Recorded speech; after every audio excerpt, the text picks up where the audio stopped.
Shalom, Ibu Bapa, jemaat yang dikasihi Tuhan.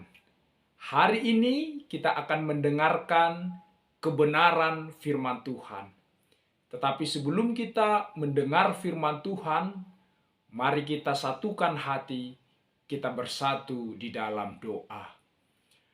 Damai sejahtera Allah Bapa yang melampaui segala akal dan pikiran, itulah yang memelihara hatimu di dalam Kristus Yesus. Amin. Firman Tuhan yang menjadi renungan bagi kita hari ini tertulis di dalam Keluaran pasal 34 ayat 29 sampai 35. Ketika Musa turun dari Gunung Sinai, kedua loh hukum Allah ada di tangan Musa ketika ia turun dari gunung itu. Tidaklah ia tahu bahwa kulit mukanya bercahaya oleh karena ia telah berbicara dengan Tuhan. Ketika Harun dan segala orang Israel melihat Musa, tampak kulit mukanya bercahaya, maka takutlah mereka mendekati dia. Tetapi Musa memanggil mereka, maka Harun dan segala pemimpin jemaah itu berbalik kepadanya dan Musa berbicara kepada mereka.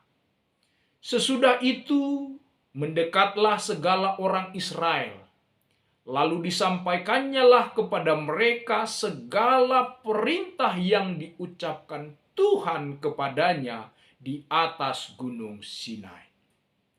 Setelah Musa selesai berbicara dengan mereka, diselubunginya lah mukanya. Tetapi apabila Musa masuk menghadap Tuhan untuk berbicara dengan dia, ditanggalkannya lah selubung itu sampai ia keluar. Dan apabila ia keluar, dikatakannya lah kepada orang Israel apa yang diperintahkan kepadanya. Apabila orang Israel melihat muka Musa, bahwa kulit muka Musa bercahaya, maka Musa menyelubungi mukanya kembali sampai ia masuk menghadap untuk berbicara dengan Tuhan. Amin. Saudara-saudara jemaat yang dikasihi Tuhan, dalam firman ini dikatakan bahwa Musa mengalami sebuah peristiwa yang ajaib. Kulit mukanya bercahaya. Apa yang membuat? Firman Tuhan berkata, karena dia telah berbicara dengan Tuhan. Jadi persekutuannya yang begitu intens dengan Tuhanlah yang mengubah hidupnya. Dia menerima percikan kemuliaan dan kekudusan Tuhan. Sehingga dia mengalami sesuatu yang tidak dialami oleh bangsa Israel. Kulit mukanya bercahaya. Wajah yang bercahaya ini melambangkan kasih dan kesetiaan Allah yang teguh kepada bangsa Israel. Meskipun bangsa Israel sebelumnya menyembah patung lembu, tetapi Allah tetap menunjukkan kasih dan kesetiaannya kepada bangsa Israel. Allah menginginkan pertobatan bangsa Israel supaya mereka kembali kepada Tuhan. Wajah yang bercahaya ini juga menggambarkan kekudusan Tuhan dan kebesaran Tuhan. Tuhan itu kudus dan untuk selama-lamanya Dia kudus. Dan Dia menginginkan umatnya untuk hidup kudus. Dan yang terakhir, wajah Musa yang bercahaya juga menegaskan peran Musa bahwa dia telah menerima otoritas dari Tuhan untuk memimpin bangsa Israel hidup sebagai umat perjanjian seperti firman yang telah disampaikan Tuhan kepada Musa di atas Gunung Sinai. Dengan demikian, Musa punya keberanian menyampaikan firman Tuhan kepada semua bangsa Israel. Musa tidak hanya menerima kemuliaan dari Tuhan, tetapi dia memancarkan kemuliaan Tuhan itu kepada semua bangsa Israel dengan memberitakan kebenaran firman Tuhan. Karena hanya dengan kebenaran itulah umat yang berdosa juga menerima kemuliaan Tuhan. Saudara-saudara, ibu bapa jemaat yang dikasihi Tuhan. Dalam 2 Korintus pasal 3 ayat 18 firman berkata, dan kita semua mencerminkan kemuliaan Tuhan dengan muka yang tidak berselubung. Dan karena kemuliaan itu datangnya dari Tuhan yang adalah Roh, maka kita diubah menjadi serupa dengan gambarnya dalam kemuliaan yang semakin besar. Sama seperti Musa, kita juga telah menerima kemuliaan Allah di dalam Kristus.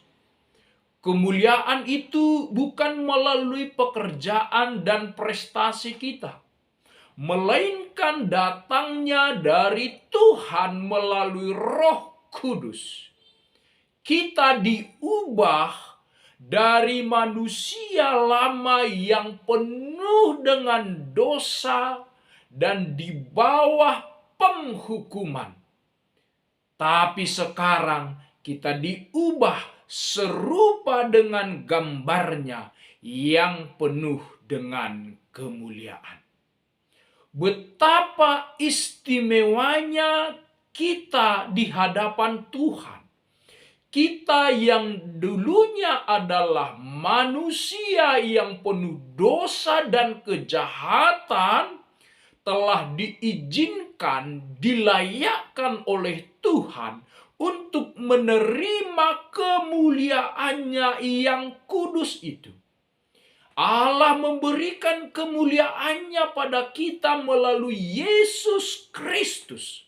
Sehingga dalam diri orang percaya kemuliaan Allah bisa kita lihat dan rasakan. Karena itu saudara-saudara jemaat yang dikasihi Tuhan, kita dipanggil untuk memancarkan kemuliaan Allah itu pada orang-orang yang ada di sekitar kita. Semua orang tua dipanggil memancarkan kemuliaan Allah pada anak-anaknya. Para pemimpin-pemimpin, para penguasa dipanggil untuk memancarkan kemuliaan Allah kepada semua pengikutnya. Memancarkan kemuliaan Allah bukan hanya dengan mengatakan apa yang benar, tetapi juga melakukan apa yang benar. Orang tua tidak saja mengatakan apa yang benar, apa yang baik kepada anaknya, tetapi juga melakukan apa yang baik, apa yang benar kepada anak-anaknya, sehingga anak-anaknya bisa melihat kebaikan Tuhan melalui diri dan perbuatan orang tuanya. para pemimpin, para pelayan Tuhan tidak hanya mengatakan apa yang benar, apa yang baik, tetapi juga melakukan apa yang baik, apa yang benar itu melalui sikapnya dan melalui tingkah kehidupannya. Karena kita percaya bahwa tindakan yang benar jauh lebih dahsyat dari perkataan yang benar. Sebuah kalimat mengatakan satu perbuatan lebih baik dari 1000 ucapan.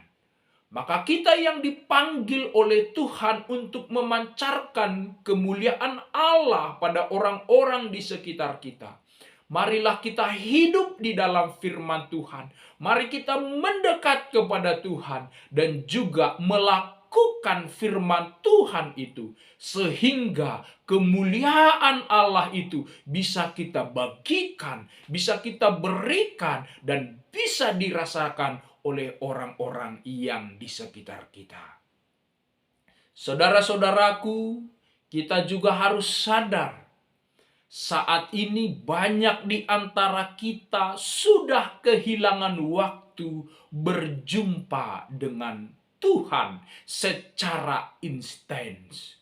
Walaupun mungkin banyak di antara kita sekarang berbicara tentang Allah, tapi sesungguhnya perjumpaan dengan Allah secara intens itulah yang semakin menipis.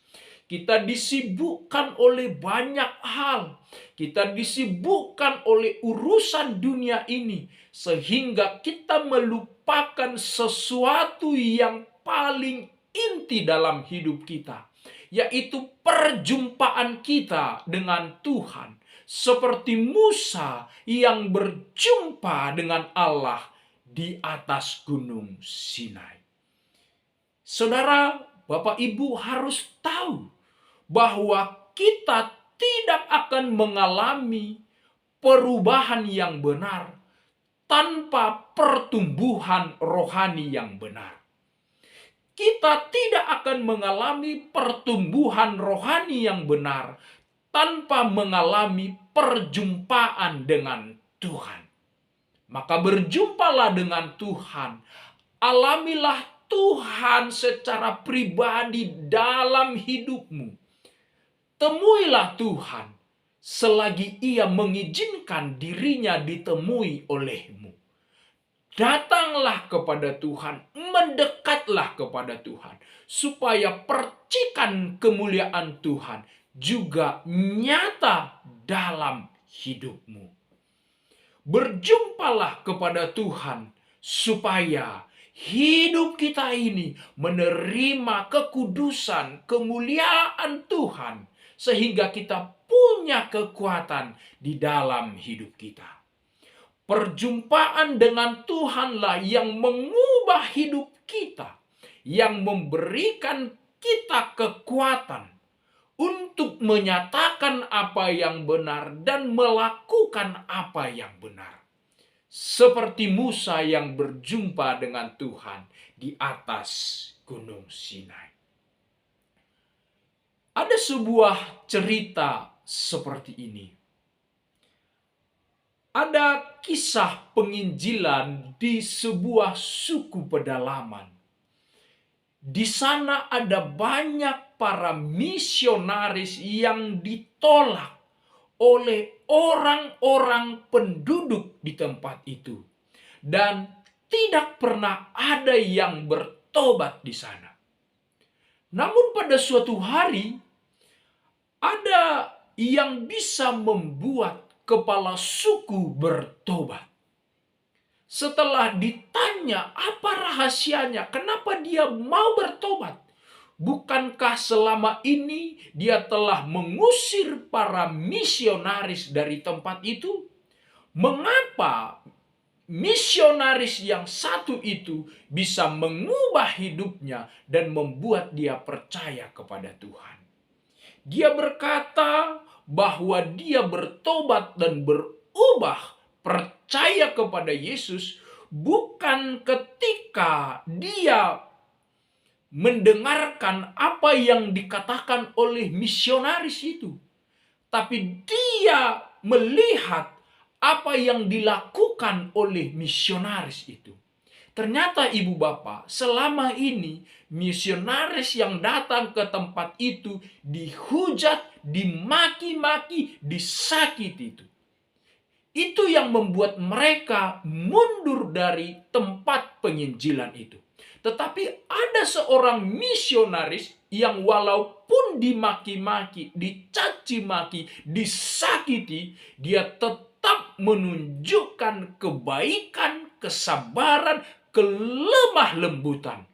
Itulah yang pada akhirnya mengubah hidup sang kepala suku, dan dia meyakini disinilah ada kebenaran.